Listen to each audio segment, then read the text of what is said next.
Next question है 10 number.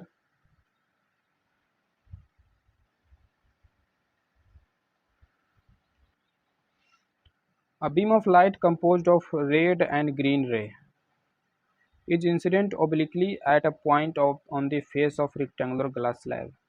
When coming out on the opposite parallel face, the red and green ray emerge from। तो यहाँ क्या बोला जा रहा है कि एक बीम ऑफ लाइट है जिसमें रेड और ग्रीन रे हैं और उसको ओब्लिकली एक किसी पॉइंट पे रेक्टेंगुलर के फेस के एक पॉइंट पे डाला गया। When coming out on the opposite parallel face, तो जब अपोजिट फेस से निकला, द रेड एंड ग्रीन रे इमर्जेस फ्रॉम।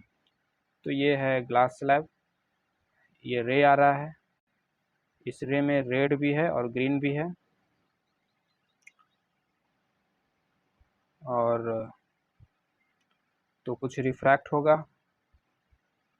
अब यहाँ पे अपोजिट फेस से निकलेगा, इमर्ज करेगा। तो ऑप्शन क्या क्या दिया जा रहा है? 2 points propagating into different non parallel direction. तो ये जो रे था इसमें रेड और ग्रीन दोनों थे। रेड जिसका वेवलेंथ ज़्यादा है, wavelength of red is greater than green.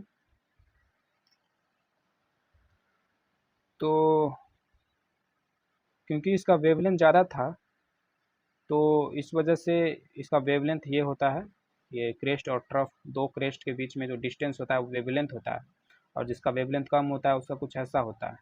तो इस तरीके से जब कोई मीडियम से जाएगा तो वो ज़्यादा समय लेगा, वो स्लो होगा क्योंकि वो पार्टिकल से बहुत ज़्यादा टकराएंगे, और इस तरीके से कोई जाएगा तो पार्टिकल से बहुत बच कर जाएंगे। तो इसलिए रेड का वेलोसिटी ज़्यादा होगा ग्रीन से।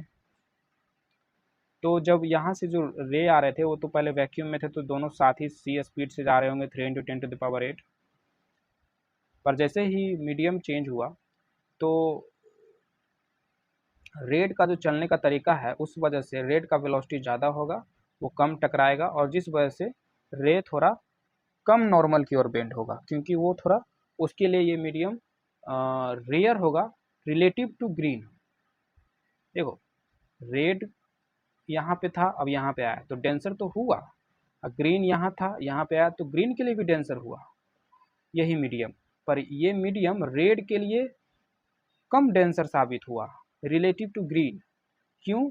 क्योंकि रेड के चलने के तरीके की वजह से, रेड का जो वेवलेंथ ज़्यादा है इस वजह से।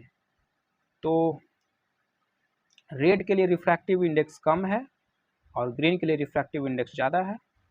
तो ग्रीन का जो रे होगा वो ज़्यादा नॉर्मल की ओर बेंड करेगा कंपेयर टू रेड। तो रेड थोड़ा सा ऐसे निकलेगा, इसको हम थोड़ा ऐसा बनाते हैं यहाँ पे, जैसे ऐसे आ रहा था तो एक रे ऐसे निकला, एक रे ऐसे निकला, मुड़ा है दोनों रे,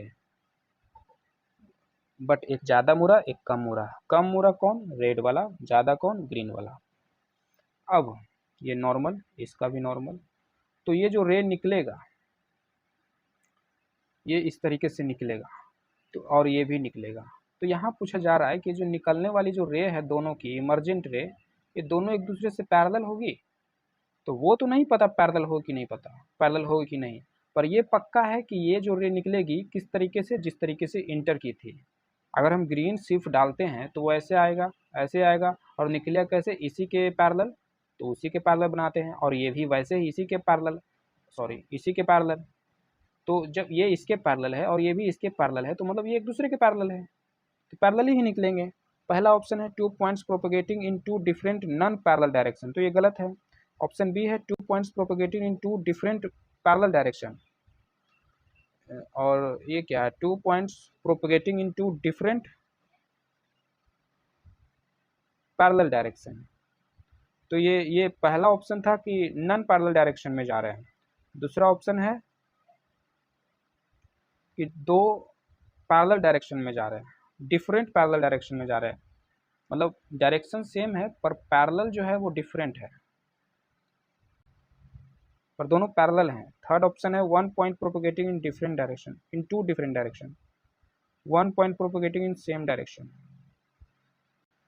तो रेड और ग्रीन रे जो है I think emergence from 2 point, दो पॉइंट से इमर्ज कर रहा है, propagating in two different parallel direction, तो पैरेलल डायरेक्शन में प्रोपोगेट कर रहा है, दो अलग अलग पैरेलल डायरेक्शन में।